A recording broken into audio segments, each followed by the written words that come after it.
Avi Lobo just dropped some new information about 3I Atlas, and amateur astronomers are now capturing the clearest images of this object that we've ever seen. And what we're seeing between November 16th and November 17th is already sparking a whole new round of debates about the actual physics behind this thing.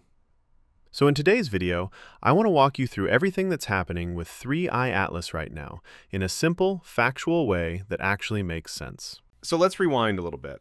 3I Atlas slipped behind the sun from our point of view back in late October, and for about 2 weeks, ground-based telescopes couldn't see it at all. It was completely hidden. Then, on November 6th, the Virtual Telescope project captured the first good images after conjunction. The comet was extremely low in the sky, barely 12 degrees above the horizon, which usually means terrible visibility. But even from that difficult angle, you could already make out the beginning of an ion tail forming. Just a few days later, on November 9th, we got better images. The angle between Earth, the comet, and the sun shifted in our favor, and suddenly the tail became much more obvious. And this was expected. When a comet moves around the sun, the angle from which we view it changes. Before perihelion, the tail was basically hidden behind the nucleus from our line of sight. But once it moved into the morning sky after rounding the sun, everything opened up, and the tail started to fan outward the way comets normally do. Then, on November 11th, things got really interesting. Observers captured images showing the ion tail stretching roughly 1 million miles across the sky. The main tail was pointing northeast, exactly the direction you'd expect, since that's away from the sun. But what caught everyone's attention was something else. A faint structure pointing toward the sun. A slight anti-tail. Fast forward a few more days to November 15th, and an astronomer in Thailand captured an even clearer image.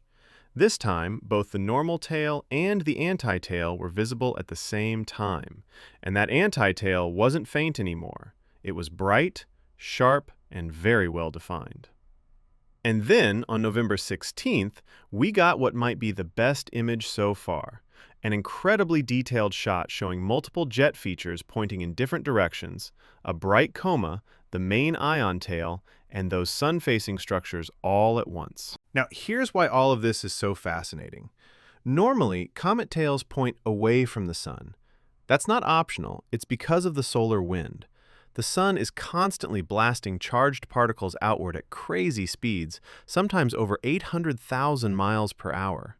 Think of it like a cosmic leaf blower. Anything that a comet releases, dust, gas, ice, gets pushed away from the sun. So no matter how the comet is moving, the tail always streams backward. So when you see a comet with a tail pointing toward the sun, even slightly, that's a major red flag for astronomers. Anti-tails are extremely rare. And in the past, when we've seen them, it was usually just a trick of perspective. Dust falling behind the comet in such a way that, from Earth, it looks like it's pointing the wrong direction. But what we're seeing with 3I Atlas doesn't fit that explanation. Multiple telescopes from different countries and different angles are all seeing the same sunward pointing structure. This isn't an illusion, it's physically there. So naturally the question becomes, what kind of material can resist the solar wind enough to form this kind of tail?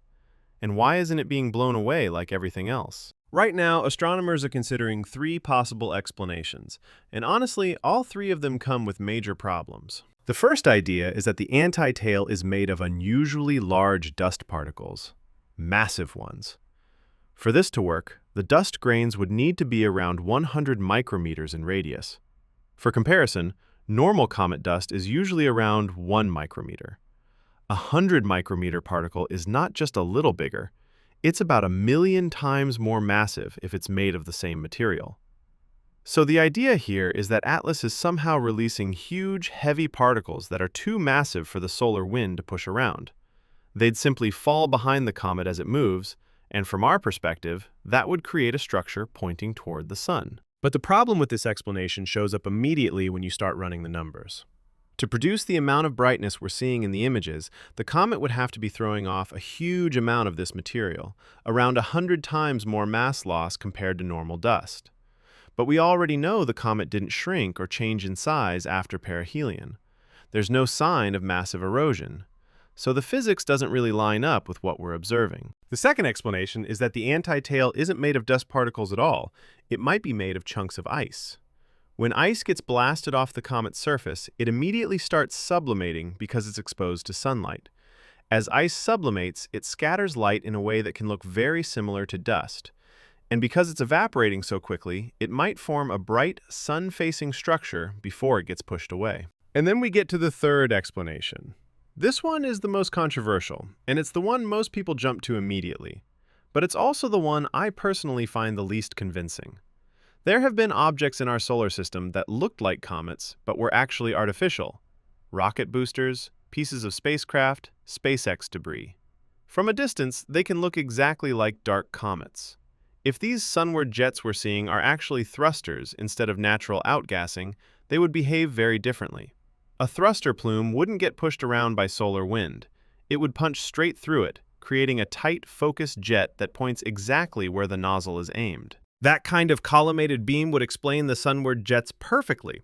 And considering how powerful and accessible telescopes are today, you can literally buy a $500 telescope that shows objects millions of miles away.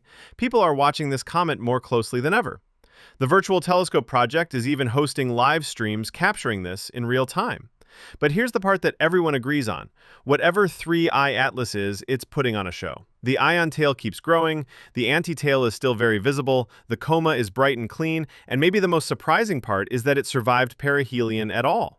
Many comets break apart when they get too close to the sun because the thermal stress just tears them apart, but Atlas made it through in one piece.